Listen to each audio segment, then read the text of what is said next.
os treinadores brasileiros tinham menos necessidade de criar ideias coletivas. Por causa disso, estão ultrapassados. Essa foi a declaração do técnico português Jorge Jesus, à revista francesa SoulFoot, no ano passado, quando estava no futebol árabe, mas veio à tona essa semana. Everton Ribeiro defendeu o míster. Ele vem com um trabalho que tá mostrando resultado, né? A equipe está muito bem encaixada.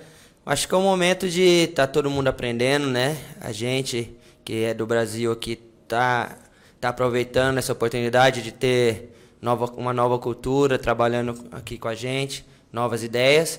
E para eles também é bom, que eles vão aprendendo o que a gente tem de bom aqui no Brasil. Isso é um momento aí que tem todo mundo a ganhar, tanto os treinadores que são daqui do Brasil, que tem uma história muito boa também, que são extremamente competentes, como os que estão vindo, como o Sampaoli e o Mister, né, que também está mostrando a sua qualidade para todos. A declaração causou polêmica em diversos clubes brasileiros. Os técnicos goianos não ficaram de fora.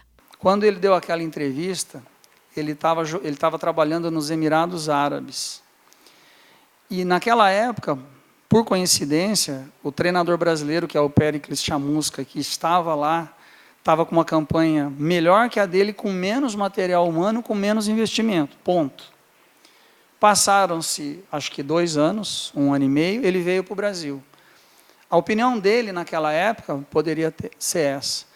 Agora eu precisava perguntar para ele isso hoje, depois dele enfrentar vários treinadores aqui no Brasil, depois dele vivenciar como é a nossa organização, como é a quantidade de jogos durante a semana, como é o tempo, o calendário para se treinar, quais são as dificuldades de um país com dimensões continentais com relação à logística.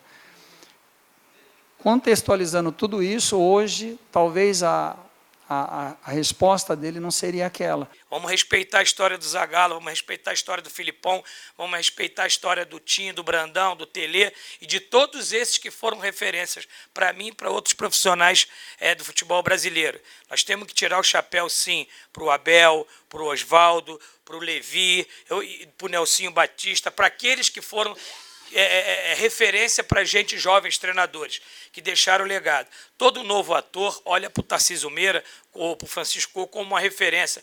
Todo músico olha para o Tom Jobim como uma referência. Então, nós, treinadores, temos que reverenciar esses profissionais que foram referência para a gente, que me estimulou a virar treinador. Essa posição do Jesus era uma posição geral e mal entendida. Eu acho que até injustiça com os treinadores brasileiros que tem lá fora. Essa opinião ela não é dele, né? Eu me lembro que em 97 eu fui com o Juvenil do Cruzeiro na Alemanha, a gente ganhou um torneio lá, e logo depois do torneio foi eleito o melhor treinador e eu fui eleito, e um treinador alemão do meu lado, né, credenciou ao sucesso do Cruzeiro apenas aos atletas, que ele se considerava o melhor treinador do torneio. Então, na realidade, existe uma visão, né, no mundo afora, que eu acho errada em relação a isso, e acaba um copiando do outro sem conhecer realmente os treinadores brasileiros, né? Então, eu acho, agora, a gente tem que respeitar a opinião do treinador, né? E logicamente, que eu não concordo com a opinião dele. E acho que ele está tendo a oportunidade, agora trabalhando no Brasil, de repente, né, de conhecer melhor, né, o trabalho do futebol brasileiro, dos treinadores. E outra coisa que eu coloco é o seguinte: se o Zagallo fosse um treinador europeu, né, teria sido um dos treinadores com mais livros escritos, né? O problema é que no Brasil a gente não tem especialista, né, para escrever, e lá na Europa, por exemplo, qualquer treinador que tem uma boa temporada, sai livros, sai pesquisa sobre a vida, como que foi o trabalho desse treinador, né?